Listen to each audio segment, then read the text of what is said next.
Well, with the football season nearing an end, many sports fans are starting to turn their attention to college basketball season. And we're here to get you caught up on the leading teams making headlines from the majors and mid-major conferences around the country, including the latest championship odds and picks as Prime Sports College Hoops on the Prime Sports Radio Network starts now.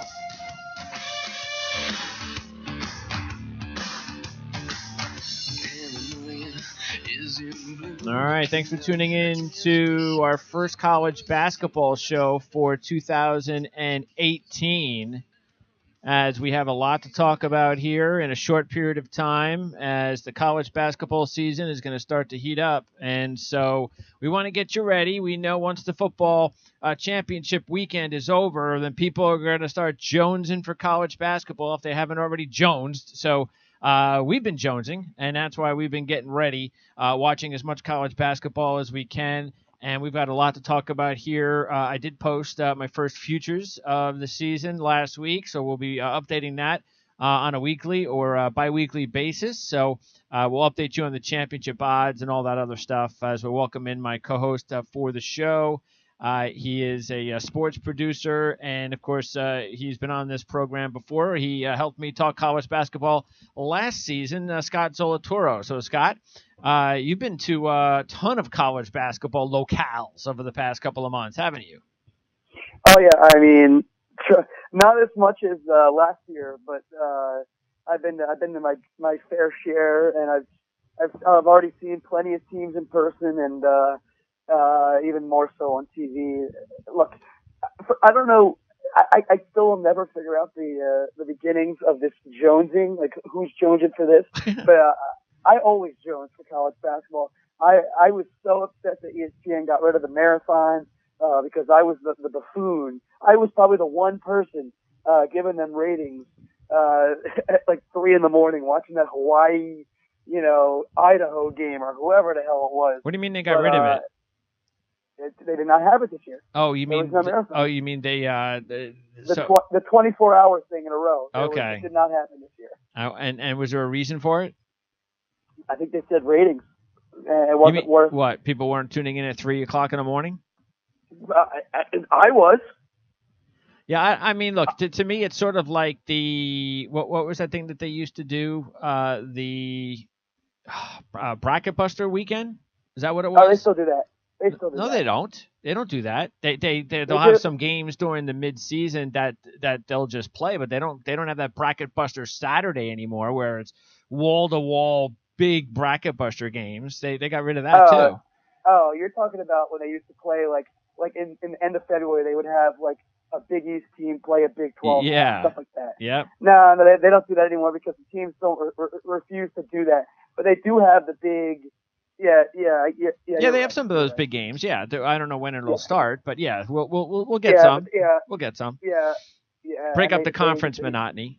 That'll come at some point in time. Monotony? You take that back. Monotony? Yeah. Well, look, we've got I can't wait for the college basketball conference tournaments. That's some real action. That's we're climbing up there, man. Hey, look, all those exciting Big 12 games in the last 2 weeks. That wasn't enough for you? There were so many great Big 12 games in the last 2 weeks. Any chance that any college basketball fan gets at this point to watch Trae Young play, you've got to take it. The dude turned the ball over 12 times last night. It was the most electric 12 turnovers ever. Yeah, see, the problem that I have at Oklahoma, though, and look, they're going to be a nice team. I prefer them as a sleeper. I preferred them like before they not as a top 5 team. No, especially with Lon Kruger. They're not winning a national championship with Lon Kruger. He's a nice coach, but he's not a championship coach. And because once he gets to the big games, Elite 8, Sweet 16, I don't know. Has he ever been to the Final Four, Lon Kruger? I don't think so. Okay, so let me tell you this. Whenever you say something is nice, that is the biggest backhanded compliment. He's a nice coach. He's a nice coach. He's a nice coach. Yeah, he's a nice coach with over 600 wins. He's a nice coach. Hey, he's a nice coach. He's a nice coach. He got 600 wins. Hey, look, they beat Wichita State.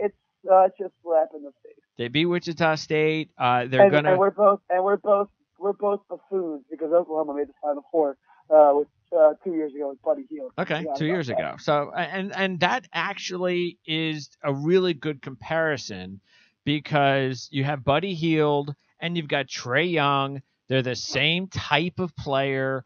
And where did it get Oklahoma 2 years ago? So I don't. Final Four. Yeah, but we're trying to win championships here. I mean, Oklahoma would be nice to get to the Final Four, but they want to win a championship. They've been to the Final Four. It's a football school. They take whatever they can get in basketball. Yeah, but bottom line is, do you really? Again, I like him as a sleeper, and they have started to drop down now as a sleeper over the past couple of weeks because they haven't been as dominating as they were early on. But they're still. 20-1 is still 20-1 is still a pretty low number for me. They still have 4 wins against top 10 teams. I'm talking about championship odds. I don't care about what their resume is. I mean, seriously, would you rather do you like Oklahoma as a 10-1 shot or a 30-1 shot? And I'm only talking, not saying, of course, the odds. I'm just saying, do you think that they're going to be a team that when you get to the tournament and you're filling out your brackets, like if you're watching the bracket show, are you going to feel better putting them in the Final Four if you notice everyone else doing it? Or if you're like, you know what, I kind of think that maybe, that's my point is I think they're a good team that can definitely make the Final Four. I don't know if they can win the championship. We got a long way to go to figure that out. Maybe if they win the Big 12 tournament, that's a great start. Well, guess who else agrees with you? Ken Pom has them nailed down to 20. They were up in earlier range last night, or yesterday, but the big loss to Kansas State by nearly 20 points. Hurt them. So a lot of people are going to start seeing it your way. And hey, just so you know, it's not really a bracket buster game, but in a couple of weeks, Oklahoma plays Alabama. That's not a conference game. Well, that is a bracket buster type game. Yeah, that's a good game. That's a game that Alabama definitely needs more than Oklahoma. But you would think Alabama's in as well. We'll get to the SEC in a little bit. But the Big 12 right now looks like it could be the best conference as of right now. And it's not just because of Oklahoma. It's because finally there's an opportunity, even though West Virginia really ruined it for the rest of the conference by losing to Kansas the other day. But finally an opportunity for several teams, not just one, but several teams to beat out Kansas. Not Kansas.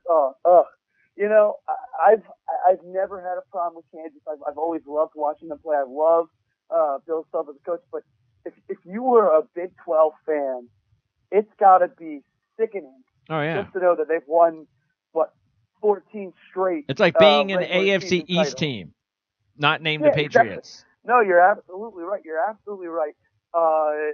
It's disgusting, and the fact that right now at this point in this time, Texas Tech, of all the schools in the Big 12 over the last 15 years, of all of the schools, you're telling me that Texas Tech currently this year has the best shot that anybody's had in a long time. That is unbelievable. Preseason, they were 500-1 to win the national championship. I took them last week in my first futures report at 66-1, and now they're already down to 25-1.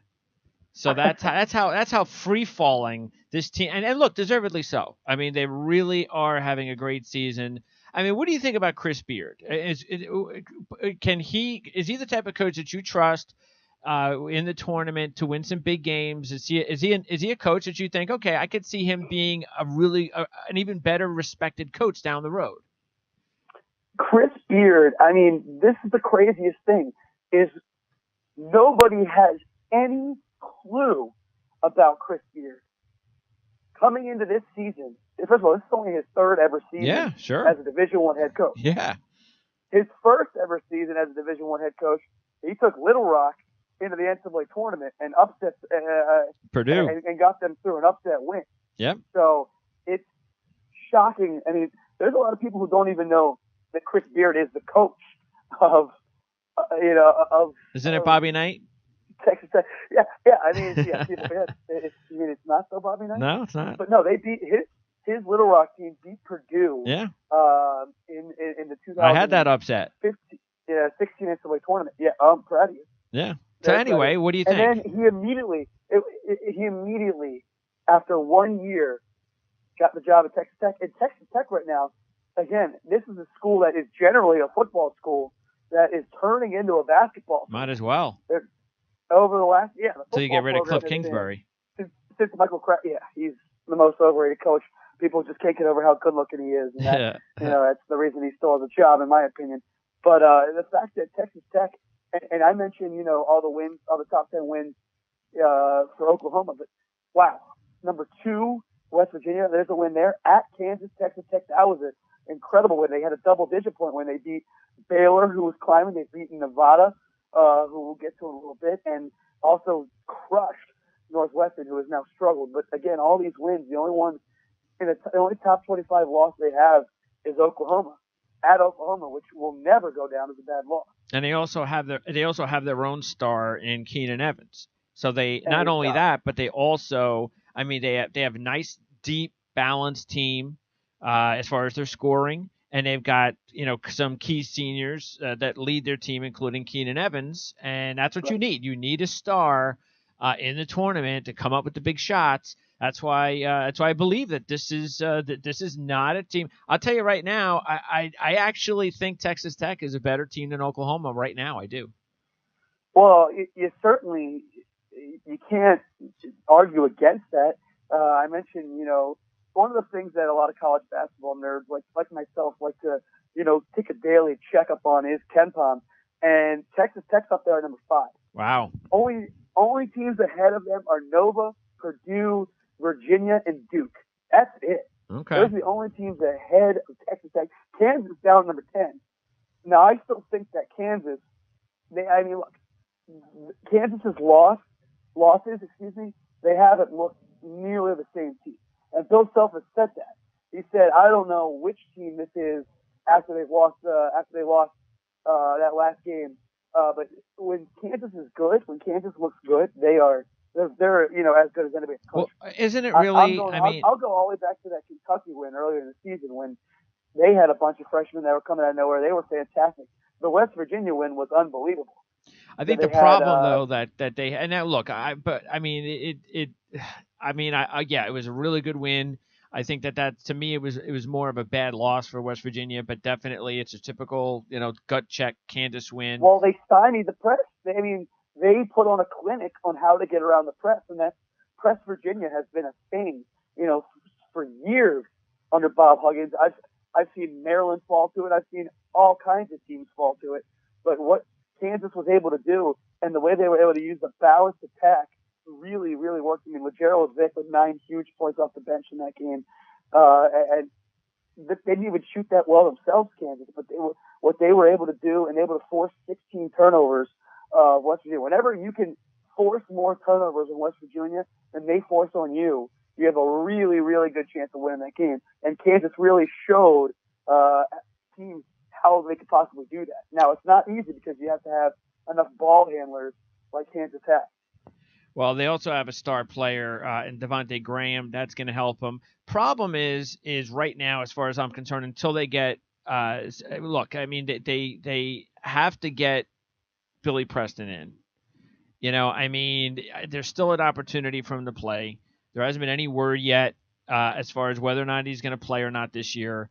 But that would be huge. They just started to get the kid D'Souza playing, who was out for the academic reasons. And when you take these guys out, the problem is they're not a deep team. Matter of fact, they had 3 players right now average over 33 minutes a game. That is just too many minutes. That is not going to – you're going to tire these kids down by the end of the season when you need them the most. They have to get these kids into the – they got to get more kids into the rotation. And if they have any big injuries, they're in trouble. Yeah, and there's – look, and like I said, Lagerald Vick has been coming off the bench of recent. But, you're absolutely right. They need to get these guys back. Finally, I assume you saw the big story that Preston's mom came out of the woodwork and just ripped apart all the investigations and stuff, and it's just a really ugly situation. The saddest part is, it's like you said, we're talking about an 18-year-old kid here who is being investigated for, a car crash or whatnot. But like you said, they got De Sousa back. He needs to step up almost immediately. He needs to be, a big part. He only played 7 minutes in the game against West Virginia, and I know that Bill Self was just trying to ease him into things. As he's played 4 minutes against K-State and 7 minutes against West Virginia. But in this conference, it's really tough to ease people in. This is the best conference in college basketball. It's a slight step ahead of the ACC at this point, but the schedule's just so grueling that you got to have these guys ready to play. Like you said, they need to have more bodies, and this is something that Coach Keg either lives or dies by every season at Duke. Is he'll only play 7 players, and sometimes his guys are just getting gassed, and that's when you see them lose that first round game to Mercer or whoever else it was another year. Yeah, especially if they actually go deep in the tournament, the ACC tournament, which is what happened to them last year.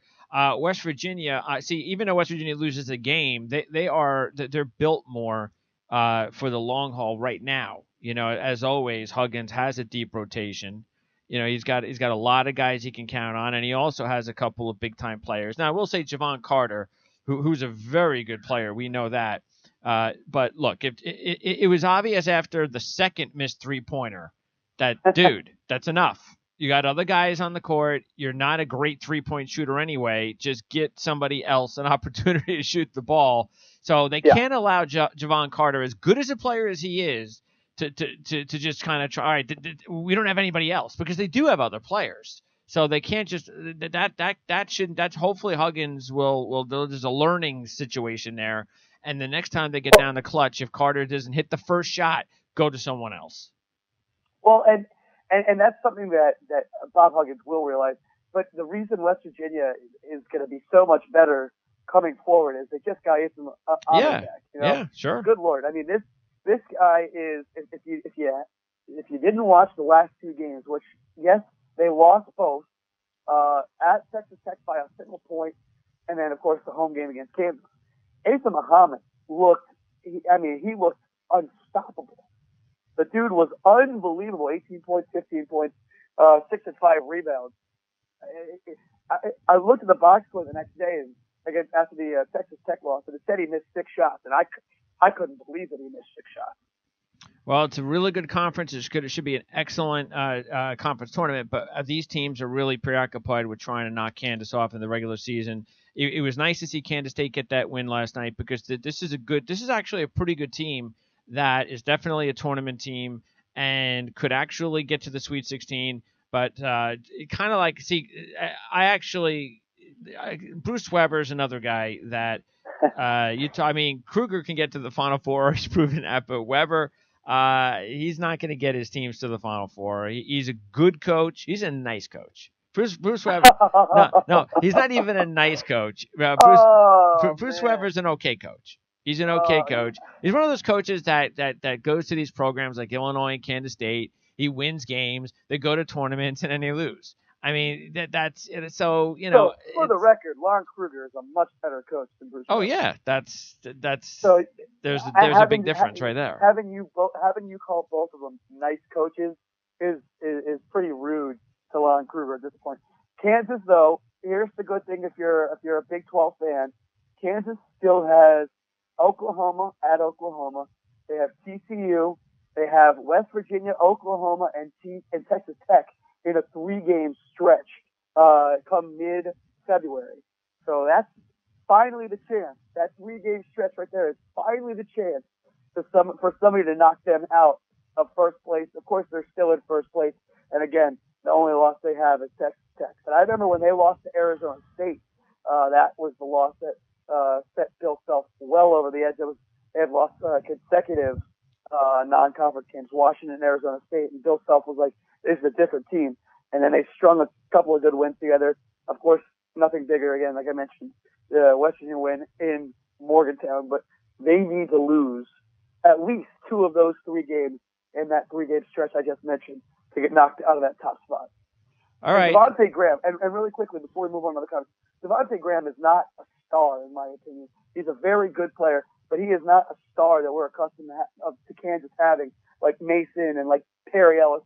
and stuff like Yeah, that. but you know what? I'd rather have a guy who I think has what it takes to come up with big shots in the tournament than be, your typical old Kansas Stars that don't come up with those big and have those big stats. That's what I get the feeling Graham's one of those guys. Chalmers, baby. Exactly. Yeah, I feel Graham's the type of guy that may not statistically put up the big numbers, but you'll be able to count on him the most come tournament time. In the SEC, and we got to shoot through these, so no more single game analysis. Let's just get through these conferences. It's hard for me, man. Well, we just can't. 25 minutes, one conference. We got a long way to go. You don't want to talk about Pepperdine? I'll talk about Pepperdine. We can't even get through the SEC first. So, SEC, there's a lot of teams here that, just like the Big 12, it's wide open. And what I like about it is that we've got teams that haven't been there recently that have joined the club, the Kentucky, Auburn, Florida, and Tennessee club. And Tennessee is kind of an even borderline as well. But having them a lot better thanks to Ricky Barnes, having Bruce Pearl at Auburn. Alabama's doing better. Now the Missouri, the freshman going down in the first game is a big deal. And even Texas A&M is still a team that is going to have a shot. They just have to start playing at least the next 10 games where everybody's healthy on the court, like they were in the beginning of the season when they were looking really strong. Yeah, I mean, you hit two of the big ones. You hit two of the very prominent ones and two of the big ones that have been despicable to start the season. And I mean, the fact that we're looking at this and we're seeing Texas A&M and Missouri in the bottom third of this conference is pretty shocking. It's pretty shocking. I don't think it'll stay like that, though. I don't think it stays like that. I don't know. I mean, West Virginia is healthy now. I don't think anybody's out for Texas A&M right now. I think they finally got everybody back. They did have that stretch without Gildner and Williams, and that hurt them. And we're talking about one of the most balanced scoring teams where you have 6 guys that score 8 points or more a game. Yeah. And that'll help them out. But wow, I mean, they need some big wins. Yeah, they got to go on a run. They're at the point where they need win. They need to win games, and they need to win the big games. They got to beat Missouri, and they have Kansas coming up in one of those non-conference. There you go. Well, that's the thing, and they've got the talent to do it. They do. They just have to make sure that they're fully loaded. They do, but they're at the point where the committee. I mean, look, the committee takes into account injuries and whatnot, but still, I mean, you're looking at a team that's 1-5 in conference play. Well, that's why they got to go on like a 5-game winning streak. They got, which they can do. But they got to go on a 5-game winning streak against Missouri, LSU, and Arkansas. They got to go on a 5-game winning streak that includes Kansas, Auburn, and Kentucky, which they'll get the chance for coming up. All right. But I mean, they just got to get ahead of 500, and then once you can do that, then the next step, then you can also win those big games. Yeah, so, and Missouri, like you mentioned, I think they're done. Now Porter's not coming back, right? No, he's done. And officially, or they haven't said anything. Pretty officially. Okay. Let's put it that way. Now, is he going to go pro? We'll see. What do you think? I think that he would be a fool to come back to college. What kind of a draft pick could he possibly be? So you think as far as an NBA team with the injury, he'll still be what? What kind of a draft pick with this draft class would he be with the injury? I mean, you're talking. I mean, how good was he though? Because you would have to be LeBron James good in high school to get the benefit of the doubt with an injury and be one of the top 5 picks in the draft. No, he's not going to be a top 5 pick because there's too many good players like DeAndre Ayton and like Marvin Bagley. There's too many good players that are shoo-in at this point for the top 5, top 3 even. So he's I'm thinking almost just out of the lottery range for Porter. Well, maybe he comes back then. Maybe it's possible because he could be. I think he takes that money. I mean, at this point, he's got to be terrified of coming back onto the floor and getting hurt. He needs that paycheck. Well, I guess it depends on what his family situation's like. Do you know? No. I mean, if he has a normal family situation, you come back. If he's got a situation where his family's destitute, then you go to pro. But that definitely has to come in play. Now, how good could Auburn be if they actually were able to get Purifoy and Wiley back? I mean, they were able, they've lost one game without him, and I know they haven't beaten a lot of good teams. I completely get that, but they've lost one game all year without the two of their top players. Yeah.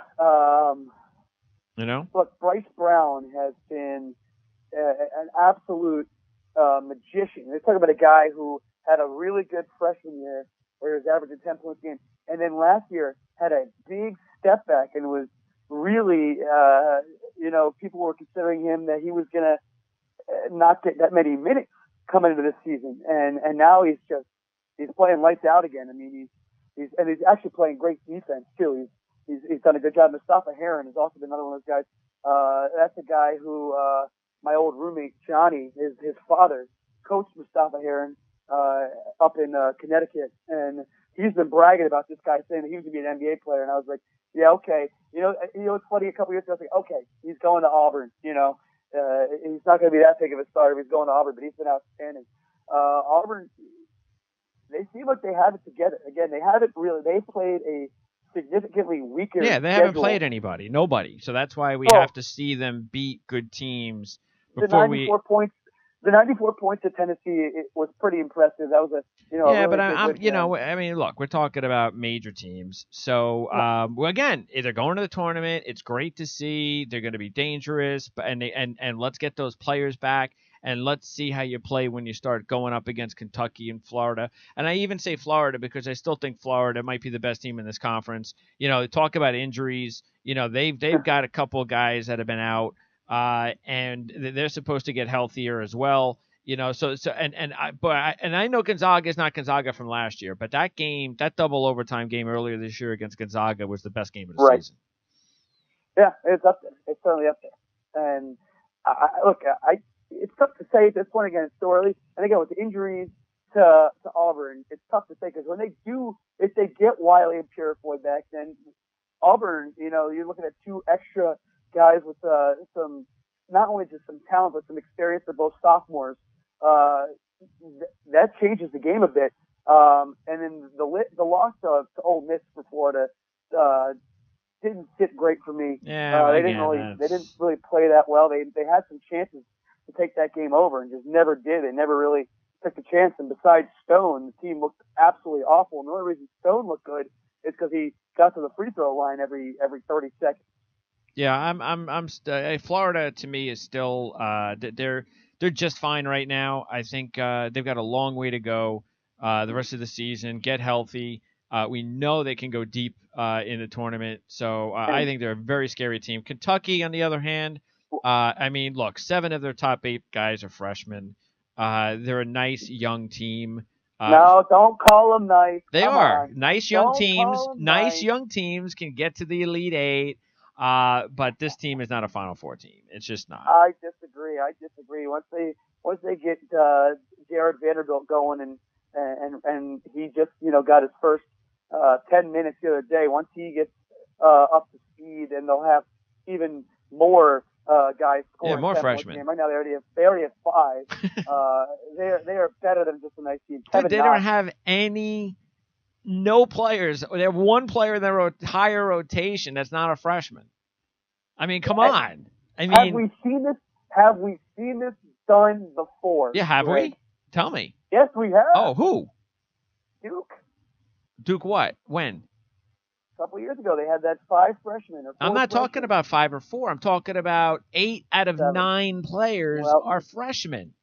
They have 0 leadership. And that's why I said they're a nice team. I said Elite 8, but national championship with this young team. Boy, look, they had better blossom in the next month, a month or 2. And they can, but right now, the way they look, come on. Come on. There's been 5 or 6 games that they probably could have lost, let alone them looking like a national championship team. And I think they can get better. I'm not saying they can't, but not right now. I couldn't do it right now. No. And again, they had a bad loss to South Carolina. Let me tell you. That's not a game you want to lose to. No. The team that we just quickly glossed over that needs just one more bit of talking is Tennessee, for sure. Oh, yeah. I like Tennessee a lot. Yeah, Tennessee, and one of my favorite players in the country, and his name has a lot to do with it, is the Admiral. And you gotta love the Yeah. Admiral. The dude is a beast. I mean, he knocks down threes. I mean, how many guys, shoot 45% from three and still get 6 rebounds a game? It just, it's incredible. It doesn't happen that often. They're the anti-Kentucky. They get absolutely no help from freshmen. None. I mean, they are a veteran team, up to down the lineup. They're very balanced. They've beaten Purdue, Kentucky, Texas A&M. When Texas A&M, I mean, Texas A&M is still a good win. But this is Barnes is a good coach. He's a good coach. Oh, he is, and I assume a lot of Texas fans right now are not thrilled with the state of their program, yeah. Of their coaches in both sports. The fact that they had Barnes and Mac Brown, the two guys that were there for 15 years each, and then they replaced them. Obviously, the Charlie Strong thing didn't work out, and now the people are very worried about what's going on with Herman. Yeah, Herman will be fine. Herman's a good coach. He'll be fine. Yeah, but Shaka Smart is not getting the job. No, that's not working out. We're on the SEC. We're about to get off the SEC. By the way, Alabama. I like Do you think Alabama is a team that anybody should worry about? Alabama has, in my opinion, the best player in the conference in Colin Sexton, and the problem with Alabama is they're so inconsistent. They're a team that has been living and dying from beyond the arc. I don't think they're a team that teams should. I don't think they're a team that's going to win. Go too far in the tournament. But they're a team that other teams still need to worry about. They're a team that on any given night, when they play up to the best that they can. And look, again, one of the most amazing stories of the last 20 years in college basketball is that they almost won a game 3-on-5, and not just. Oh yeah, that was awesome. Not just a game against just anybody. They almost won a game against a ranked number 14 Minnesota team, and actually outscored them when they were down 3-on-5. Yeah, I think Minnesota has done a nosedive since that game. I mean, Minnesota has that's a team. So the whole Big Ten, except for Purdue and Michigan State, has done a whole nosedive. So, but Colin Sexton's a lot of fun, and he can go for 30 on any given night. Yeah, so Alabama still some work to do to see if they can up their resume, but definitely looking like they're going to get back to the tournament again. In the ACC, I don't know, I will say I think that this definitely would constitute as a surprise, just for the fact that. And maybe Tony Bennett teams are never a surprise. Well, they are when they're 100-1 preseason. They're sitting there now as a 20-1 shot. So he's definitely, he loses a lot of key guys, whether it's Harris, Parentis, and so forth. He keeps losing these top players, but he keeps getting them. Kyle Guy is their next, sniper from the outside. He's their next number one guy on this defensive team. But what tells you that this team can be any different? Tony Bennett is to me like what Gary Williams was with Maryland. Tony Bennett finds a way to take, low 4-star recruits and turn them into superstars. I mean, he has done so good, and he just preaches defense so well. Here's the difference between the Tony Bennett Virginia defenses versus the Bob Huggins West Virginia defense. Bob Huggins takes athletes and makes them quick on the press and ball snipes and ball hawks. Tony Bennett takes guys and just makes them incredibly difficult and dedicated to playing the way he wants to play. And it's truly remarkable. So no team ever coached by Tony Bennett to me will be a surprise. Their only loss, of course, is to West Virginia, in which was a battle of defenses, and it was a low-scoring, grueling game. But they're a really good team. Again, they still need more big wins. They only have right now the big win against UNC. So yeah, there's still some. We still need to see some big road wins against some really big teams. I was actually surprised in a way when they'll get their shot against Duke in a couple weeks. I was surprised when Brogdon was. You get these guys from Virginia like Brogdon, and you kind of think, okay, well, they can score, they can come up with big shots, and they're being coached by Bennett. Shouldn't they be really good pros? And yet even though Harris is starting to pick it up, but Brogdon, it was kind of surprising to me that he was a veteran type guy, been through the wars a lot. Surprising that it had taken a while for people to trust that kid could actually play in the NBA. You know what I'm saying? Like be a real big competitor at the next level. Yeah, and and look what that's he's good for the doing now. program. Now that he's getting his minutes, I mean, he's playing great in the NBA. Yeah. With Milwaukee, and what else did you expect? I mean, the guy was outstanding, and he was coached by Tony Bennett. Yeah, who coaches something that the NBA doesn't really preach as much in the regular season. That's defense. All right. Also, in the ACC, Clemson lost last night, but they've been a nice surprise. Actually, it was kind of I thought that after how disappointing a season it was last year for Clemson, they were going to fire Brownell, but he got a shot, and maybe he got the shot because this is a veteran team, because they figured, you know what, let's just give him another year. They've got some veteran guys on the team. But I don't know. I mean, they're a nice little team. I wouldn't be shocked to see them get to the Sweet 16. I don't expect much more than that, though.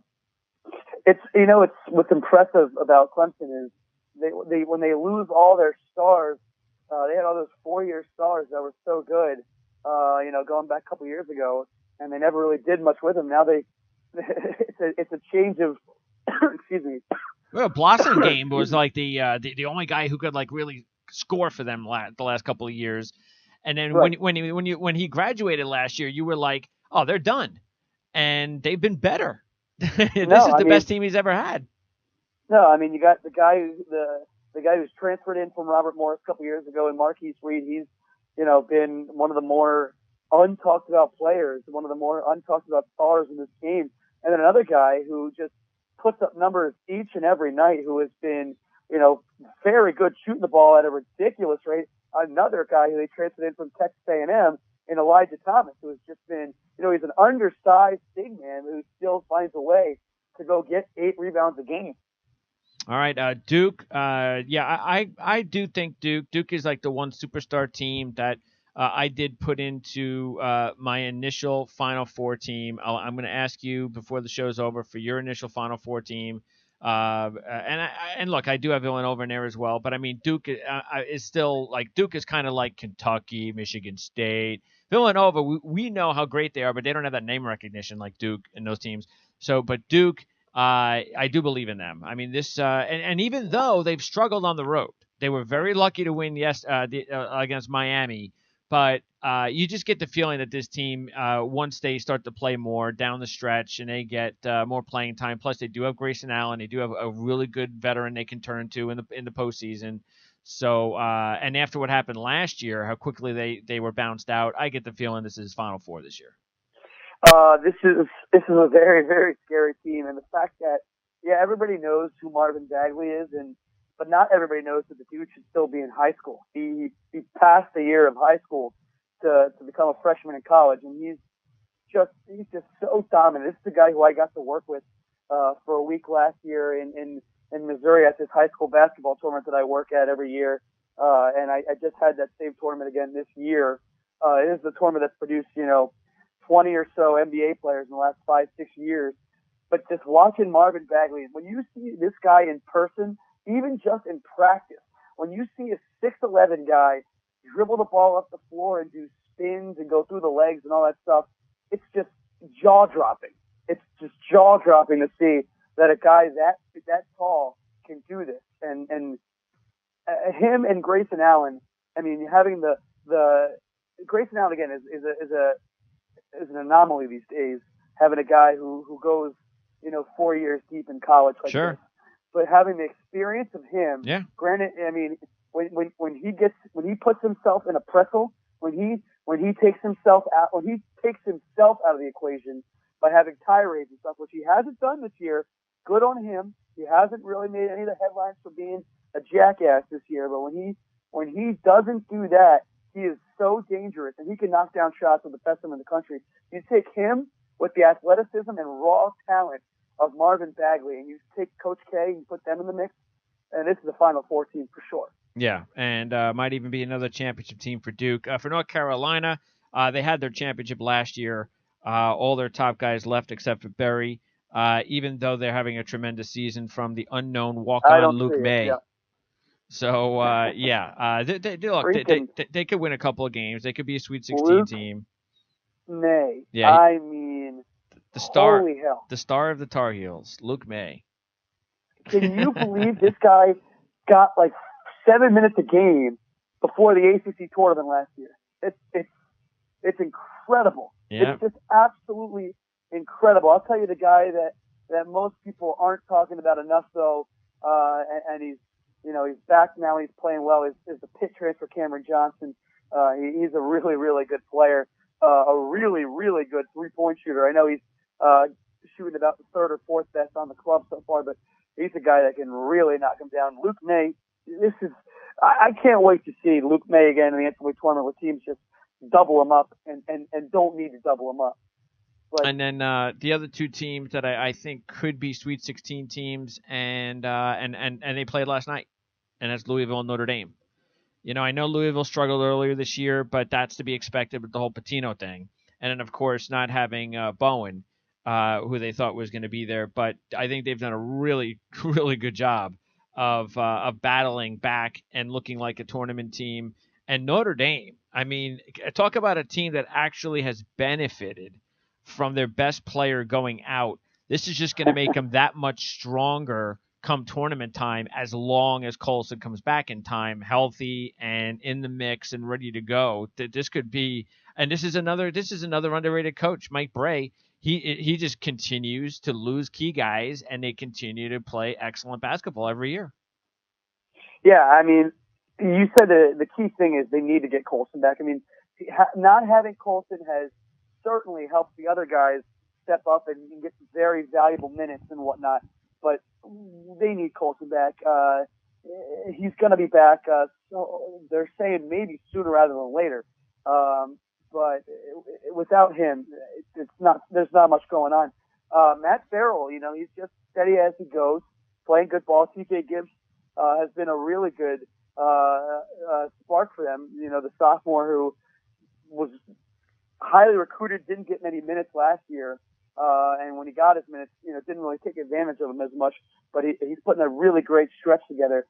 I'm not huge on Louisville, just because of the lack of leadership, in my opinion. Notre Dame, once they get Colson back, they have the leadership. Besides Adele and Snyder, Louisville to me is just not as good. And Ray Spalding, I thought would have taken a step further. I mean, I know the guy's averaging 11 and 9. And it's hard to say he hasn't taken a step further, but he's just. I thought he was going to get that jump shot to be more propellant and stronger for them. But Dengadell and Snyder are two great players. I just don't think that Louisville is a Sweet 16. I don't think Notre Dame's really a Sweet 16 either. All right, in the Big Ten, Purdue is getting better every year, but you just still wonder, as good as they're playing, and this might be their best team, maybe they get to the Elite Eight, maybe they get to the Final Four, all that is possible, but they've got to do it. They've got to break through. I think they're a more balanced team this year, not relying so much, of course, on even though Swanigan was such a good player for them.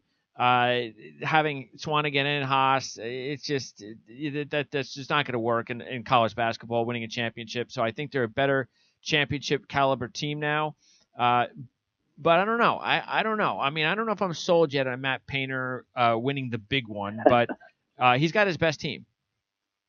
He has his best team, and which is crazy to say, because he's had guys like Robbie Hummel, who of course couldn't really stay healthy, but he's had guys like him and Swanigan.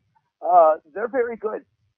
Here's the problem the Big Ten is going to run into, and this is, I remember I told you last year, I pick, there's always that one team that I pick and who's like the number one team or the number two team in the country and say why they won't win the national championship. And right now the Big Ten, it's just not as good of a league as teams as it should be. No, it's a down year. It's a bit. I mean, this is not a good conference. They're having Northwestern is a major disappointment. But it's not this is nowhere near as good as they used to be. This is the worst year they're having in a long. And this is coming from a conference.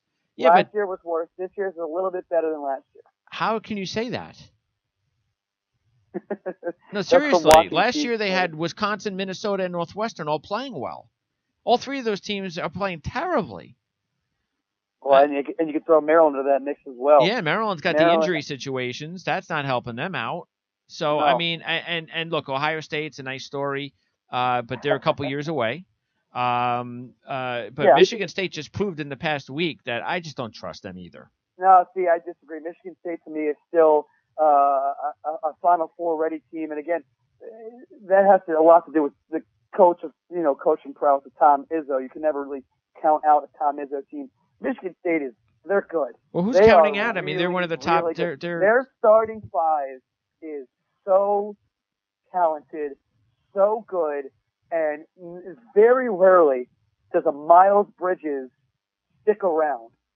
And I think that's going to benefit them down the stretch. I'm not saying they're the national champions, but I think as of right now, I have Michigan State in my Final Four. Yeah, I mean, look, the talent's there. I saw them against Duke, and I just think that when they get up against these, that's why, yeah, all right, maybe depending on the bracket, when we look at the bracket and see who they have to play, if they don't have to play a Duke type team, which it all depends. I mean, we'll see how the season goes. They might end up with a number one seed, but they still have to play a lot better than they obviously have played in the last week. But I don't know. I just think that whether it's the Elite Eight or the Final Four, once they match up with one of these really good, talented teams, I don't trust them. I just don't. I think they're going to need a break in as far as the brackets are concerned.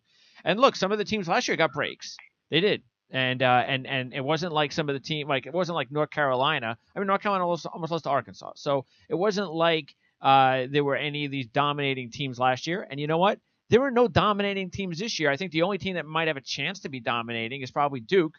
But I don't know. I mean, I see a potential Final Four team. I get what you're saying. But keep in mind, Michigan State's like the second choice to win the national championship. So nobody's dissing Michigan State nationally. It's just that I think they've got work to do. They're still a young team, and I'm a little bit worried about that. So they're still a young team, but they're a young team with experience. It's no, that's true. Like I said, their two best players are sophomores, but they've played in every game for 2 seasons, and they've been, they just get better and better. I mean, Nick Ward just gets better and better.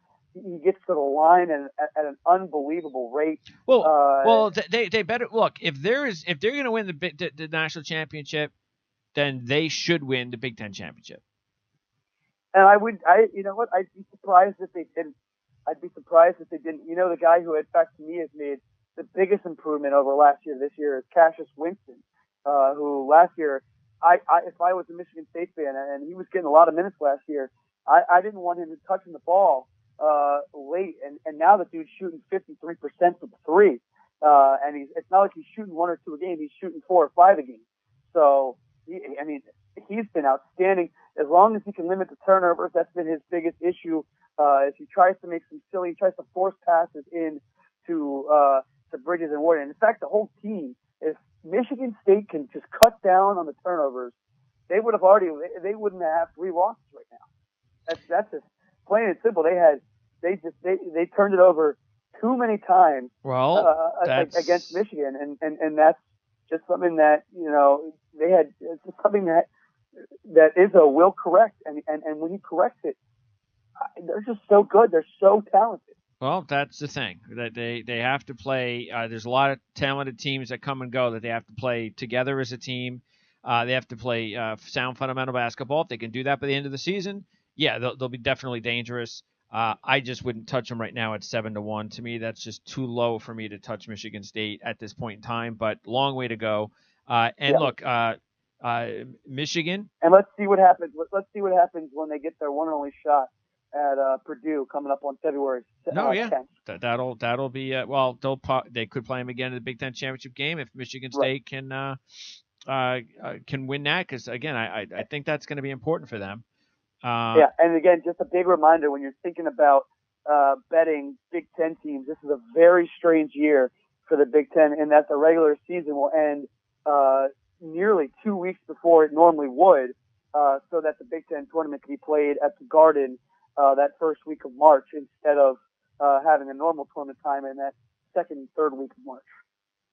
Well, let's keep in mind too that the Big Ten hasn't won a national championship in 16 years. So if I think what you just said, if you're betting the Big Ten teams, no, don't bet any Big Ten teams because they've been a lot better in recent years.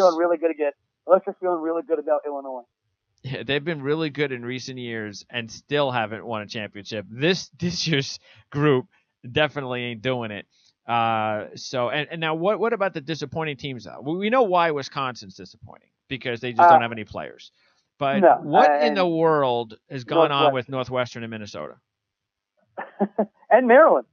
Yeah, but Maryland's got injuries. But what's going on with Northwestern and Minnesota? Northwestern it's shocking. It's absolutely shocking. I mean, Scotty Lindsey, I thought was going to be one of the top 2-3 players in the conference. He's been good, but he hasn't been that good. He's not even shooting the ball at 40%. He's shooting like 30% from three or something down there. Derek Pardon has been their best player this season, in my opinion, and he's just undersized. He's a center. He's only 6'7". Vic Law, just is a good player. So what's the reason that they've lost 5 games by 15 or more points? Is it just, were they overconfident? I think they were just overrated. Yeah, but they're playing terrible. They're playing bad. Only scoring. So there's no overrated. There's overconfidence. There can't be. They're not overrated. Come on. Something's going on there. Do you blame Chris Collins? No, I think that Chris Collins is an outstanding coach, and I think that he proves that with what he did last year. You would have thought that this team would have been better. It's supposed to be, yeah. They are supposed to be. They're just 24 wins last year, and they're not even going to go to the tournament this year. So no. And what's Minnesota's excuse? This is another team that had a lot of big expectations this year. After, just like Northwestern, winning 24 games, they had one key guy miss the season that graduated. That's it. Everybody else came back, and they have their record-wise is still okay, but this was a team that they've lost 3 straight, including their last 2 by a total of 59 points.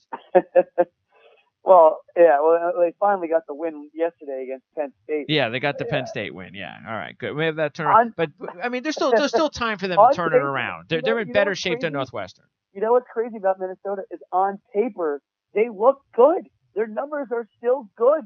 They're in the top 10 in rebounds. They're in the middle of the pack in points allowed. You would have thought that maybe it's just they allow too many points. It's just they have these games where they're just terrible. Like the Purdue game, they were just terrible. It was. If you were a Minnesota fan, that's disgusting to watch.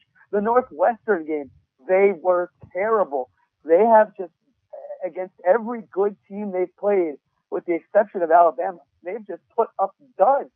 So I can't explain it. I truly can't explain it. Well, they got a better chance though. They could still. I have more faith that they'll fix it. They've got good players. Yeah, they have good players. Now again, this is not an excuse for them. They have definitely had some injuries. They've missed, a combined 12 games from their top 5 scorers already throughout the season, and that stinks, and that's terrible for you. But guys, step up. They've got players. Here's the problem with them is they only have 6 players. Once you get past Isaiah Washington, who again is just a freshman who's like 5'10", once you get past him, they've got nothing coming off the bench. They have absolutely nothing, and that's the problem. All right, let's go to the Pac-12, and Arizona started off the year as a major favorite to win the national championship, and then they lost 3 straight in that tournament in November. Atlanta. Yep. And then now they have looked a lot better, obviously, since then. They look good. Arizona looks good. Here's the problem, though, is that even though the problem I'm having is, and I still think they're a good team. Problem I'm having though is I don't think the Pac-12 is any good this year. So winning all these games against Pac-12 teams does not impress me come tournament time. No, I'll tell you what. Arizona State is also pretty damn good. What Hurley's done there is outstanding, and the whole this Pac-12 conference is looking like the SEC conference for several years. Yeah. When it was just Kentucky and Florida, and there was nobody else. It was Kentucky and Florida. Every once in a while, you had a hint of Arkansas. You had a hint of Tennessee. But there were 5, 6 years where really it was just Kentucky with a bit of Florida. Arizona is in that situation. They had of course, that struggle early on against NC State, who's not a bad team, SMU, not a bad team, and then Purdue, who right now is number 3 in the country. That was all in neutral court. Once they won that huge game against Texas A&M, they have been thoroughly better than they were in that beginning of the season. I saw them play in person against Alabama, in which DeAndre Ayton, who, in my opinion, for my money, is the best player in the country, should be the number 1 pick in the country. Well, that's why they've got a shot. They have Trier and they have Ayton. So that. Well, and they have Raleigh Hawkins, who missed the first 10 games of the season with that FBI investigation thing. He had maybe the knee injury. When I was in Tucson, there was a lot of talk about why he really missed those games and not, but he's back. And the fact that that big 3 combination of Ayton, who is, again, just in my opinion, the best player in the country, one of the best players I've seen in the last 10 years in college, a double-double every single night. He can hit jump shots. He hits medium range. He can hit a 3. And, I mean, he crashes the offensive glass. He's outstanding. Trier, here's your leadership factor. The junior, he's a guy that, still also scoring 20 points a game. How many times do you see on teams, do you see a guard and a center both scoring 20 points a game and both shooting efficiently over 52%? You never see that. And then you got the defensive bulldog in Raleigh Hawkins, who just leads the way on defense. He's outstanding. He's averaging 2 steals a game. He blocks shots, and Ayton blocks shots too. They're really, really good. And they are, I'm not saying they are a Final Four team, but they are Final Four capable. Yeah, they are. The only thing I don't like about one of the major things is they that play the Pac-12. Well, that, and no, I'm just saying that they're 10-1. They're the 4th choice, and I can't put them in the Final Four at a 10-1 number when they're playing a bunch of nobodies for 2 months. So I just can't do that. And again, the Arizona State win for them was huge. But KenPom does not. Yeah, but Arizona State now all of a sudden they've dropped what? How much? They've lost what? 2 out of the last? No, they're 2 and 3 in their last 5, right? I think Arizona State. So we still have to see about them getting through the rough patch after a great start to the season. There's no doubt they're a tournament team. But what about USC? Here's another team that had a really good disappointment. But yeah, what's going on? Why? Now I know they've had some issues, of course, with Melton being suspended. They thought he was going to play. That apparently has been a major factor for them. Yeah, it has, and they also, I mean, it just can't be Boatwright and Mitu every night. It's that's what it's got to be. They need that. I said Arizona when they got that 3rd guy back, Raleigh Hawkins. That's when they really started playing really well. They got him back in that Bama game, and since that Bama game, they've only lost that 1 game to Colorado, who is also not a terrible team. But USC, they need that 3rd guy that just is a star. They need that 3rd guy who's gritty. I mean, people are in love with Jordan McLaughlin. He just turns the ball over too much sometimes. He's got 3 turnovers a game almost.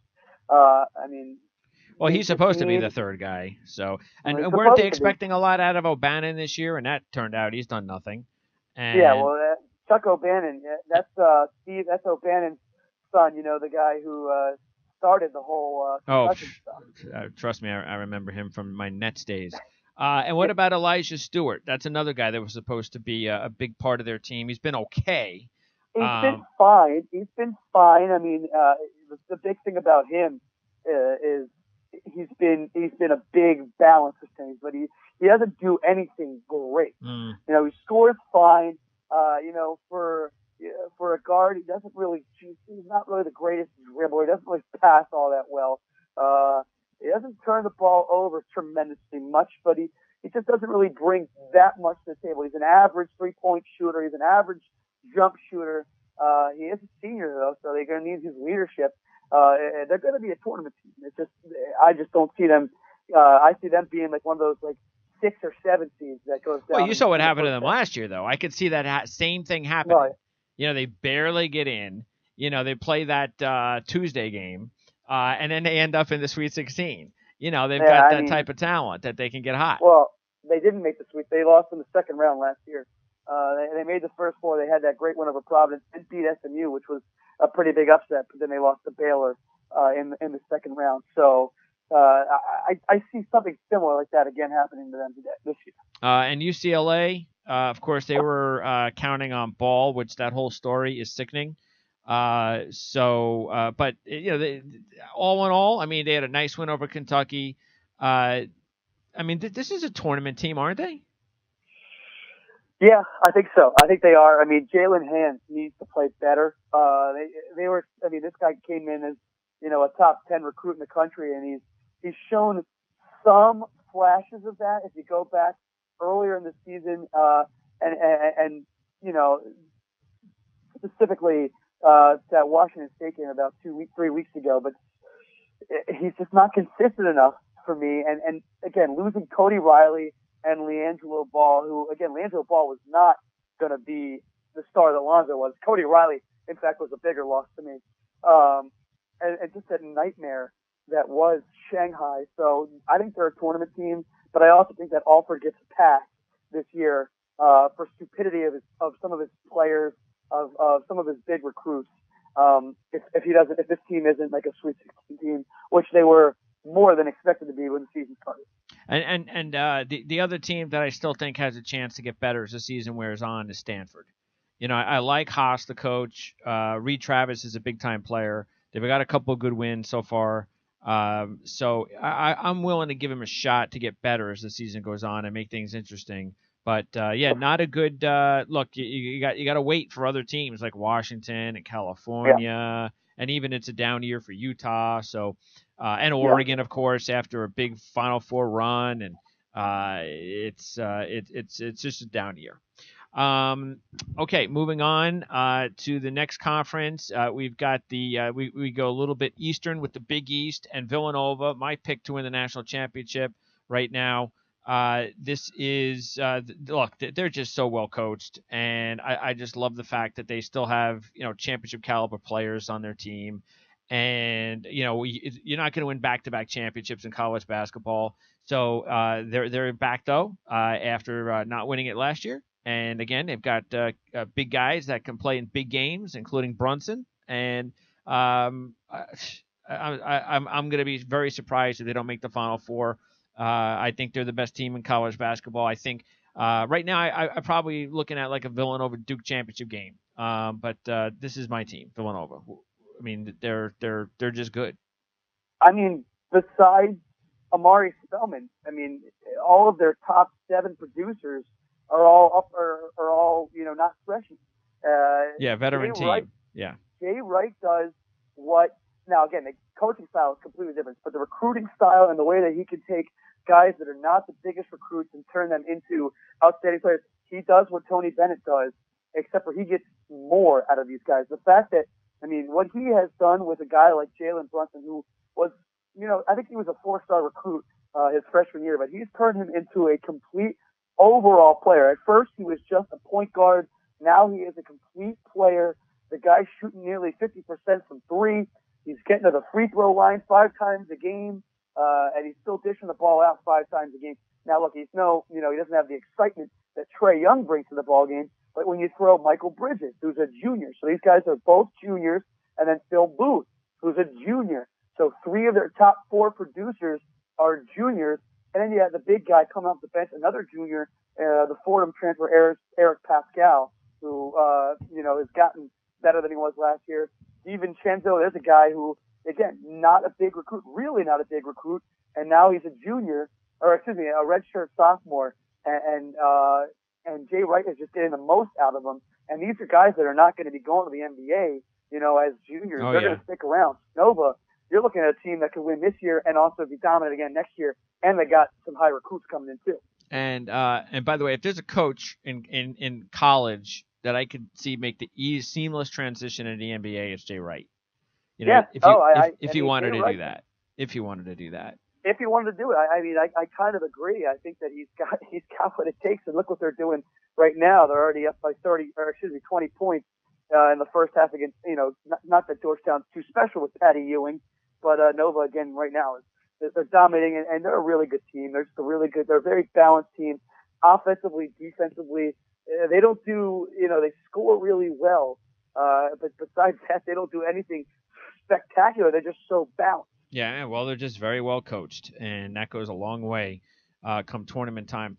Xavier is another team that's well coached. Chris Mack, we know they're no longer underrated, even though they were a 50-1 shot in the preseason, which every year in the preseason, it mystifies me how they get such high odds. They're down to 25-1 now. Look, I don't care when they lose games in the regular season. When they do, like they'll lose a game here and there, because you just know come tournament time, this team is making a run. Yeah, and I mean, another team that is, full of experience. When you look at their top two guys, they're just great players. Yeah, the top two Trayvon guys are seniors. That's huge. Well, Trayvon Blewett is just outstanding, and I'm just so happy for J.P. Macora, a guy who has just seen injuries, just cripple him in the past. He's a great player. He's a great leader too. I think J.P. Macora is even more of the leader than Blewett is on this team, but Blewett is just such a talent. My only worry for them is can they keep it together for the long stretch of time, and a lot of that has to do with can Kareem Cantor, the senior from Green Bay, the transfer, can he continue to play at such a high rate? Because when they get him the ball inside, that's when they can really run their best offense. Yeah, the question for Xavier is going to be, and it is a big question. We start with Butler. As we know they can make a run, we even know they could break through and get to the Final Four. But can they win a national championship? No. Like Butler, can they win it all? And look, on paper right now, they probably got one of the best shots that they've had. But we got to see. It's all going to be dependent upon them getting breaks and hoping that teams like Duke or Villanova get upset along the way, which happened last year. So that's what they need. They need to kind of have that kind of a break. I mean, Villanova just destroyed Xavier last week. Well, they always destroy Xavier. That's the thing. It's. Well, I know. Well, the fact that you say they always destroy Xavier is the reason that Xavier cannot win a national championship. Yeah, unless Villanova and Duke gets upset, then they have a shot. And Michigan State. I don't worry about Michigan State. You can worry about Michigan State and Kansas. I won't. All right, and then Butler, they're in big trouble. I mean, how many? You can just lose your coaches every so often, and then sooner or later you're going to get a dud. And I think they're in big trouble. So I think they're going to have to find a new coach soon. I don't care that they beat Villanova. That's just, hey, because this team has got talent, and this team, if they had the old coaching on the bench, this team would be top 5 team. It's not looking good for Butler. I don't even know if they're going to make the tournament. Name recognition, maybe they do. What do you think about Creighton Marquette? Well, you glossed over Seton Hall. Well, it's not that I glossed over them. Well, I haven't gotten to them yet. What do you think about Marquette? And I just went to Butler, and trust me, Butler is not even getting to the tournament. So, what do you think about Marquette and Creighton? Creighton, I think, has a higher upside than Marquette. People are so high on Marquette because they have the 2 guys that score 20. Yeah, they got the sexy guys, the big time scorers. Yeah, they do, but with the exception of, once you get rid of those 2, if you find a team that can cover Howard and Rousey, yeah, they can't play defense. Not much going on. They play no defense, which kind of surprised me with the coach they have. You would think that he'd know how to coach defense, but they don't play defense at this school. No, Coach Wojo, not much there. Creighton, I think has potential to be, a good team. I don't see them going to the Sweet 16 per se, but another team that is They lost I too mean, many other teams, guys. I mean, they lost Patton and then of yeah, course Watson when he never ended the season last year. right, Cemented their season. All right. So right. how I mean, Seton Hall has a big game tonight. Now they're at Creighton tonight, right? So who they've beaten, I think, what, like 6 straight times, something like that. I think they've Yeah, beaten Creighton, which I actually like them tonight because of that. I mean, they're a 2-1 dog on a money line for a team that they've beaten like 6 straight times. They just beat them earlier this year, right? I think they did. Or was it last year? Anyway, fact is they're this is the best Seton Hall team we've seen in a while, haven't we? yeah. It's exciting for Seton Hall, and you're right. It was earlier this year that they beat Creighton at home. This one tonight is at Creighton, and I think Seton Hall is. I think they're for real. Mm-hmm. Yeah, I sure. think that I think they have. I mean, again, a really experienced team. You look at their top three guys in, senior Desi Yep. Rodriguez, senior Yep. Delgado, Kadeem Carrington, senior. I Mm-hmm. mean, very rare to see your top three guys all be seniors and all be so good. And these are guys that have all been good for the majority of 3 years now, the better part of 3 years. And Delgado is just learning No, he's a beast. so much. I mean, this is a guy who is a big who facilitates the floor. I mean, he is the leader. He facilitates. The ball goes through him. It's a rare thing to see a team that can get the ball into their big guy and have him dish it out and find other guys and make. And Carrington is really good at slashing, and Rodriguez is, they just play good defense too. This is a really good team. I think they're for real. And I think that they got potential to be a Sweet 16 team. Oh, they got potential to go Elite Eight. Yeah, absolutely. That's what I'm saying. Maybe even Elite Eight. And they get Torian Thompson next year. So, and that destroyed Syracuse. All right. In the Atlantic Athletic AAC, it's all about Cincinnati. American. Yeah, American AAC Athletic, whatever. It's all about Cincinnati and Wichita State. We knew that at the beginning of the season, and that's the way it is right now. See, Wichita State, look, all right, you know that veteran team, well coached. They're gonna, unless they get a stupid matchup again with like whoever, Kentucky in the second round again, or some stupid. They're a Sweet 16 team, but the question is, can they get to the Final Four?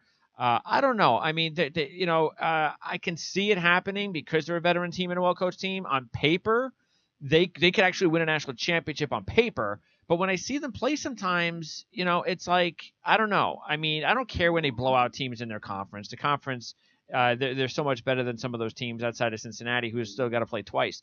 But I don't know. I mean, they've had some games this year, like the Oklahoma game and even Notre Dame, where I don't know. There's something in their game sometimes that I think might catch up to them come tournament time. Maybe that's just overall offense. I mean, you got to have some big time offensive scores to count on in the tournament. You can't just always be about defense, and great coaching.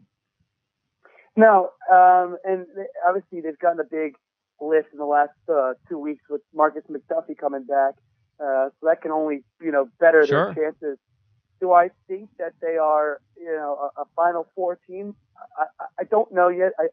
I tend to lean towards no. In fact, I tend to lean that Cincinnati is better. I think Cincinnati in general is better. Really? Really. Why? Really, well, Gary Clark has a lot to do So with he's that. the best player on the court. Whenever he's on the floor, Gary Clark is, he's the guy that people are watching. It's like when people were tuning in. I mean, clearly, I'm not making this comparison, to say that he is the same player, but I'm saying when people were tuning in to see, guys like Draymond Green. I mean, I think Gary Clark is a slightly bigger Draymond Green. He's just an animal. I mean, the guy is so good. It's unbelievable to see. And then you put the likes of Kyle Washington and Jacob Evans around them, and then they're a good defensive team. This is the best defensive team that Cincinnati has ever had it, in my opinion. And so I think that they are better. I think that they have so much strength and they're just a strong team. And I think that this is the team to beat in the American, and which is crazy considering that Wichita came in and everybody thought, oh, Wichita, they're the darling. Cincinnati just really good. Well, by the way, I mean, Cincinnati is a 33-1 shot, and Wichita State is a 14-1 shot. Well, there you go. That's so, yeah, and again, Cincinnati they're going to play twice. Is 7. I'm just the thing with and look, I've picked Cincinnati a lot over the years. The problem is they've let me down a lot over the years. That's because they're not. That's because they've struggled to score in the past. But this year they're scoring better than they normally do. They're in the top 30 in assists. And again, it's their defense is just so good. Okay. Because they're just all experienced. So this could be a guys. Final Four team. Yeah. Okay. They could. All right. They really could. Okay. They really could. And at 33-1, I like those odds. I really do. Maybe I'll go ahead and put them on my next report. Houston, their tournament team. Houston, there's teams like Houston and sorry, little brain fart there. Teams like Houston and Memphis are teams that are going to. Memphis is playing better than people were expecting them. Well, you don't think they're as good as Houston, struggled. do you? They had losses. They had 3 bad losses in a row, but Memphis is playing not terrible basketball. But okay, Houston is who you asked about. Houston's gonna fall into this situation where they're the 3rd best team in a conference that has Cincinnati. Yeah, they're gonna have to win. They're gonna have to beat those teams at home. Have they played any of those teams yet? I mean, didn't they just lose to Wichita State? Well, yeah, they lost to Wichita, but they haven't played them at home. Yeah, so they got to get them at home, and they got to beat them. They play Wichita at home on Saturday. Okay. So mark that game, and then they have Cincinnati at home in mid-February, and they play Cincinnati on the road again in January as well. So they'll get their shots at these teams. But what I was getting at is they're going to fall into the category of they're the 3rd best team in a league behind those 2 teams, and that's going to benefit them come tournament time because they're going to have 2. I mean, look. But they got to beat them. They got to win. They got to beat them once. They got to beat them, but they still get to play those 2 teams. This is a conference where they get to play both of those teams twice. Okay. That's 4 games against top 10 teams where they can learn what they did wrong and whatnot. So I think that benefits them, and I think it also benefits them come selection committee because they're going to be the 3rd best team in a league that has 2 top 10 teams in it, and that'll help them. In the RPI, and so that's the one thing you got to be careful not to fall into that trap. Is their RPI is going to be higher than it would be last year without Wichita State, even if it was the same Houston team. And the A10 is all about Rhode Island, as we knew it was going to be, and they're that much better now because Matthews returned after missing several games after breaking his wrist. Against Nevada in the second game of the season. But look, we said this when we did our show earlier this season that I think they're going to be better than they were last year. And last year's team surprised a lot of people. And I mean, this team beat Seton Hall. I'm kind of surprised. I put them in my my futures report only because even though I know they're not winning the national championship. But when I see a team like this talented being 200-1, I mean, come on.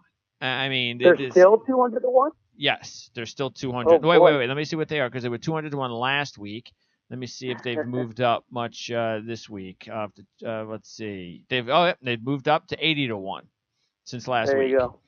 See, that's I like grabbing teams, and in the next week their odds go cut in half. Well, like you said, a lot of it has to do with Matthews just coming back. Here's the thing about Rhode Island.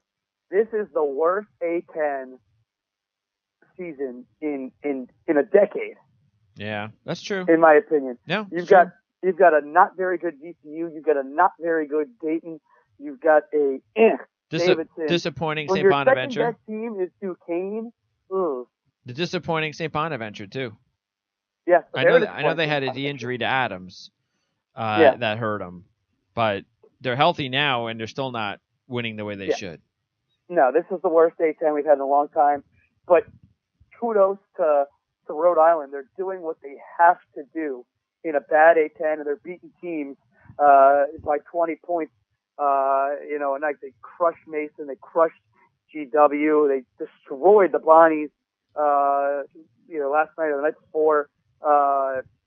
They look good. They look really good. They again another senior-led team, but not much more than a Sweet 16 team. And they'll struggle to get there, in my opinion. Yeah, but they'll be a very tough out as long as they don't have to play like juggernaut Well, here's team. the thing: if they go ahead and let's say they run the table right now and they finish the season 27-3, they win the A10, they're going to find themselves as like a 2 seed or a 3 seed when they don't deserve it. This is a 5 seed or a 6 seed. Yeah, but the conference, I don't know, but the conference, everybody knows how bad the conference is. I think their conference is going to be, I mean, the conference rating can't be good at all, and that's got to drag them down. And they're just middle of the pack. This is a conference that was for 3 years, better than the American. Yeah, this conference that had a better RPI. Yeah, there's no way they'll be a 2 seed, even if they don't lose a game the rest of the season. There just won't be. The conference is going to be so bad that maybe they get to a 3 seed, but 4 seed is realistic. Because I kind of look at it as like the next conference to talk about is Mountain West. You know how many times like San Diego State, okay, they've gotten higher before, but it took them a long years to do it. And just recently, even when teams have played really well in the Mountain West, or in some of these type conferences, like even that we've seen before with these 1 or 2 bids, they don't usually get that high. But you really have to applaud Eric Musselman by the job he's doing at Nevada. He loses 3 major players from his team last year, and they're a better team this year. Yeah, well, they play an incredible team game. This is a team that shares the ball incredibly well. 17 assists game. That's outstanding. You got, Lindsey Drew, who isn't, lighting up the score sheet, but he's doing all the little things. He's forcing turnovers. He's dishing the ball out, and he's grabbing, close to 4 rebounds a game too. He's outstanding. But, the guy for me that makes the biggest difference for them is Jordan Caroline. Can he continue to put up near double numbers? He's got to stop shooting threes. That's not his forte. He's struggled with that. He's just got to work more on getting inside. But they have the Martins, Caleb and Cody. And this team is good. And in fact, you asked me for my sleeper team, and people were like, how could you call them a sleeper team? They're 16-3 but they're in first place for the Mountain West. In my opinion, right now, this is my sleeper team, to put on, Elite 8 duties for the mid-majors. And I think that they are really good. I think that they are Rhode Island, but better. I think they're Rhode Island, but better. And again, like you said, a lot of that has to do with, they have experience from last year's team with the juniors, a bunch of juniors, and then you bring in, Jordan Caroline, the guy who was transferred over from Southern Illinois a couple of years ago. He was great last year, and now he's just playing even better. Well, the thing is when they lost their 3 big-time players, they replaced all 3 of them with the Martin kids, and then also Kendall Stevens. So they basically lost 3 and gained 3, and now they're just a better 3. This is a better team, and they lost in overtime to Texas Tech. That's how good this team could be. So, yeah. So again, I'm putting them, and also, hey, they beat Rhode Island. That was a good game, season. And that was a good game. It was a great game. And who knows what would have happened if Matthews wouldn't have got hurt in the game? But it was a good game. It was a good game. Yeah. They definitely were the better team. It was a good game. Yeah, this is a good team. They have close losses to TCU and Texas Tech, like you mentioned. They're a good team. I think that this is a team that I'm not going to say they're going to run the table in the Mountain West, but they should escape, with maybe 1 top 2 losses, be the overall seed, and I expect them to win the Mountain West Conference. I think that they'll be a 5-6 seed come tournament time, and I think that I'm putting them on official Elite 8 notice. You heard it here. It's in the books. We've got it listed. By the way, Boise State is also a team to keep an eye on because of Mr. Hutchinson, who is going to be a very intriguing player to keep an eye on in the draft when he decides to come out. But he's a senior, right? Yeah, he's a senior. So it's going to be interesting to see how he comes out. But that's the type of guy that can win you games. This could be no reason to think that this team can't be a tournament team. No, I just said they're a tournament team. Yeah. They are. I think they really are, and they're a special. They're a fun team to watch, and they have 4 good players, and they're one of those teams that don't overdo it with their players. They got 7 guys getting 20 minutes a game. They don't have, they only have 1 guy averaging 30 minutes a game. So they're usually fresh. They're a really good shooting 3-point team, and they shoot well from the floor. And they also they play some defense. And again, when Chandler Hutchison, I keep wanting to put that in there.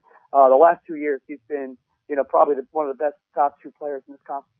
And the other team to watch would be UNLV. They've got the right coach. The coaching situation there was so bad that they finally got a good coach, and I'm willing to give them a shot. Keep an eye on them. We'll see what kind of a season that they have. But they've got the big time freshman Brendan McCoy, and he's been living up to his rep. And so this could be an interesting team down the stretch that's going to try to fight their way into the tournament. Yeah, unfortunately for them, they're going to lose Brendan McCoy after this year. Yeah, and then in the finally in the WCC, Gonzaga, we know that they're not as good as the team that almost won the championship last year. That was inevitable. They're playing St. Mary's on Thursday, right?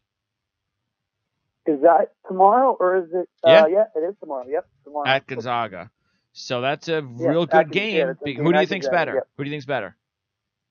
Well, Gonzaga's better, but stopping Jock Landale is one of the toughest things that you can ask your team to go do.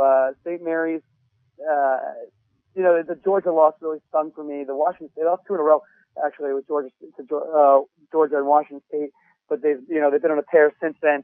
Again, this conference, it's a 2-team conference like the American, where you have St. Mary's and you have Gonzaga. They're both going to make the tournament. The question is which one's going to end up beating up on the other one, and I think that this is a situation where they probably both win the home game. Could be like that, or it could be they both win the away game. They're going to split it. But Jock Landale, if you haven't gotten a chance to watch him play, missing out. You're missing out on a big Australian. And really, it's just silly, to tell you the truth. This conference is silly. It's like the Missouri Valley, before Wichita State left. And, eventually Gonzaga's got to go to the Pac-12. And St. Mary's can't even be here either. I mean, it's just this whole conference is just not good. At least the American, you have teams like UConn and Houston. Yeah. None of these other teams are. I mean, BYU is the only team that could ever do anything. But even since Jimmer, they've been on the downslide. All right. So, any of the mid-major conferences teams like Middle Tennessee? By the way, Middle Tennessee is at Western Kentucky tomorrow night. That's the biggest game in the Conference USA season. So that's going to determine a lot. I don't know if Middle Tennessee is, I don't think they're going to be the team that we saw the last couple of years. They lost some key guys, but they're having another nice season. New Mexico State could be an interesting team. That they've had some nice, they've had some nice wins this year. New Mexico State from the WAC. Actually, New Mexico State is pretty high. New Mexico State and Western Kentucky are pretty high on a lot of teams' radars right now. So the teams to keep an eye on. If you're looking for, the fun team that, everybody's like, give me the one team, that you think is solid. And that's truly New Mexico State. New Mexico State is, they're fun to watch.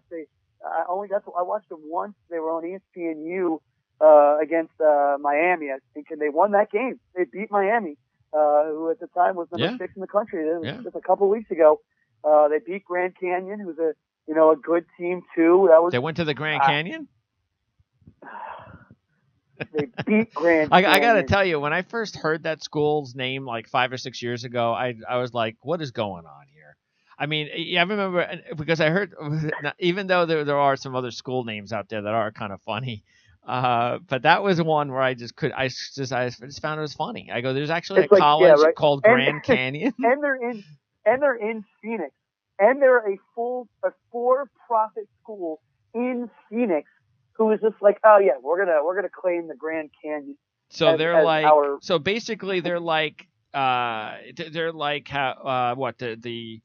the city school for Phoenix or something? Is that what they are? No, it's a private school. But I Adam. mean, no, I mean, I'm saying that they're like the big Yeah, school in the Arizona State. area, and well, then Yeah, again, Arizona State. I know you got the big Pac-12 teams, but in the state, but No, yeah, Arizona State's right in Tempe, which is basically Phoenix. well, Dan Marley's gives them some sort of notoriety. So, Dan Marley. Yeah, I just worked with him a couple weeks ago. are there any teams that you like out of the Sun Belt? uh, Down here, I, I mean, no bracket buster teams coming out of there. people are high on the Raging Cajuns, who are just Louisiana now, and that just throws me off so much. They used to be Louisiana Lafayette, now they're just Louisiana. Just Louisiana, yeah. Yeah. It's like, is it Middle Tennessee? Just Middle Tennessee now? Yeah, they're not Minnesota State anymore. Yeah. I can't say MTSU anymore. Yeah, I know. It just rolled off the tongue so nice. That's a bummer. I gotta say MTU. No, I don't want to do that. All right, so give me your final 4 teams then, right now. My final 4 teams You said and again, Duke, Michigan State. Duke, and this is not in any. I'm not going to rank them 1 through 4. Sure. So my final 4 teams are Duke, Michigan State, Nova, and Arizona. All right. And who's your top team? If I had to go on a limb right now, Duke. Okay. And give me Such a sour taste. Give me 4 teams that you think could give me 4 major conference teams that are your favorites to maybe surprise get to the Sweet 16 type, maybe even Elite 8. Okay, I mean Elite 8's easier. Ohio State's up there at this point after watching, especially what they did to Maryland. I mean, just seeing what they did in person there. Okay, so you like Ohio State that much? I think Ohio State's really good. I think it's about time that they're really good because I wrote an article last year saying that this is the year for Ohio State. But Bates Diop is playing great. Jackson's great. Deshaun Tate, who seems like he's been there for 700 years, he's playing great. Cam Williams, it's a good team. This is a very, a very deep team. I mean, a very experienced team. The question is they'll really only run, 5-6 deep per game. And some of their bench producers are not great, but I mean, yes, for the teams that I think could sneak in there, and I think that they're a team that has a good shot. I think they're one. I'm not willing to say goodbye to Arizona State just yet, but they're falling for me. I like Auburn. I think Auburn with Bruce Pearl can sneak up in there. I don't think Kentucky. I didn't. No, Kentucky. I'm talking about like sleeper major conference teams. No Kentucky. Is it fair to call Auburn a sleeper? Yes, absolutely. Okay. I mean, they haven't been in a tournament in 20 years. Auburn, Ohio State. I like Miami. They played really strong against Duke the other night. And then I'm not gonna. Let me see. Let me see before I give you credit for that one. You can keep thinking. They played bad down the stretch, but before that, they played really good 35 minutes. All right, I'll give you Miami. I don't want your pity. No, I mean they're in the tournament every year. I mean. Fine. And then sign me up for sign me up for Clemson. Okay. Clemson. Sign me up, Brad Brownell, baby. Give me another team other than Miami. You want another team other than Miami? Yeah, somebody that hasn't been to the tournament a lot. Is it somebody that hasn't been to the tournament a while? Can I go TCU? Is that fair? Sure, absolutely. All right, give me TCU. I've watched them play about 5-6 times this year, and they've got a hell of a backcourt, an outstanding backcourt. Yeah, they gotta start winning some big games, but they've got time. They've got time. They've got a good coach, that's for sure. They've got time, and they've got a schedule that gives them the opportunity to That's do right. That's such right. a thing. I mean, they're a tournament team. There's no question about that. I mean, the way they're playing, so it's just a matter of winning those games. The 2 overtime loss to Texas, that would hurt them. Yeah. Oh, and give me some. Who do you like, by the way, the best out of those 4? Who's your favorite? Ohio State? Yeah, I mean, that's the first one I mentioned. I think Ohio State is going to surprise some people. In fact, I said a couple of weeks ago to Jamal. They were a really good team, and then they went and beat Michigan State. They went and crushed Maryland. I mean, right now you're looking at a loss to UNC, Clemson, and Butler and Gonzaga. Well, they have to. The next step is to prove it on the road, in conference play, which shouldn't be difficult. And unfortunately, they won't get that shot until mid-February when they play Purdue, and then they have at Michigan as well. So really? they'll get their 2 shots there. The Michigan State win was indeed at home, but a 16-point win, I don't care where it is, a 16-point win against, at the time, the number 1 team in the country, that's good enough for me. All right. And then give me your Cinderella mid-major teams. Well, I'm talking who'd you give me? I gave you my number 1 is Nevada. I think they're okay, Nevada. I think that they're a really good team, and I gave you my big darts. They're the big sleeper that everybody's talking about. That's not really a sleeper. It's gonna be the one. It's gonna be the 12 or 13 seed that everybody and their mother picks is New Mexico State. But in terms of one other team from like the more mid-majory type deal, like I said, I'm not thoroughly sold on Rhode Island just because of the state. I wouldn't give you that anyway. Really, I'm giving you. You wouldn't give me that one anyway. No. You're lucky I'm giving you Nevada. I'm like, I'd rather have Nevada, to tell you the truth. I'd rather have Nevada in the other one. I'd rather have Nevada in that other, because I don't even know if I would consider the Mountain West a mid-major. What, you think it's a big major? Well, college basketball, their definitions are different than college football. College football, they have 5 or 6 conferences that are considered power conferences. In college basketball, they consider, what would you consider then the other conferences? Shit conferences? Like the West Summit? What is the Summit? That's not even that's below a major. See, I've never heard of that term before. Let's go to the below majors. You know what I'm saying? That's what they're called. Those are called mid-majors. No. Yes, they are. Now, come on. Well, then what are they called? They're below mid-majors. Nobody's ever used that term before. Mid-majors are the smaller, tiny. East Tennessee State. That's a good one. Go. I like that one. They made the tournament last year. That's a good team. In fact, they played pretty well against Florida. That's a good one. The first 25 minutes of that game last year before Devin Robinson just put on a dunk show in the NCAA tournament. So East Tennessee State. You're just forcing me to pick somebody. That's a good one. Thank you. I like that one. I have that one. I'm glad I have your approval. No, I have that one. I've only seen him play once this year, and I was just trying to avoid picking a team who I've only seen play once this year. But I did enjoy what I saw when I saw that one game. Yeah, well, you got to go by experience as well. Again, they. In fact, it was actually against Xavier, and they only lost by 3 or 4, I think. That's right. So, okay. All righty. So anyway, now you're going to have a show. What are you going to do when you talk college hoops with Jamal? Oh, we're going to just basically yell at each other. Yeah. You're just going to. Do you have any specific debates lined up? Like you guys will take opposite sides and slime each other? So the big thing about me and Jamal is he thinks the Big East is the greatest thing, since sliced bread, and so we're gonna. Is that a mid-major? We're gonna have some. No, they are not a mid-major. No, but you can say that to him. That'll really dig it into him if you call Big East a mid-major. Sure, maybe that's what I'll have to do. No, we're gonna talk. It's gonna be all about the big conferences, about the big things that happen each week. We're gonna get into some hot button stuff every once in a while. I still want to talk about more, this NCAA investigation stuff. So I want to dive into some of that, and then we'll preview, the biggest games for people to keep an eye on. We'll update sleepers each week. We'll update games of the week that you got to watch and all that stuff. All right, that sounds like and any. When are you doing that show? As soon as my voice is 100%, I think hopefully we're shooting for next Tuesday.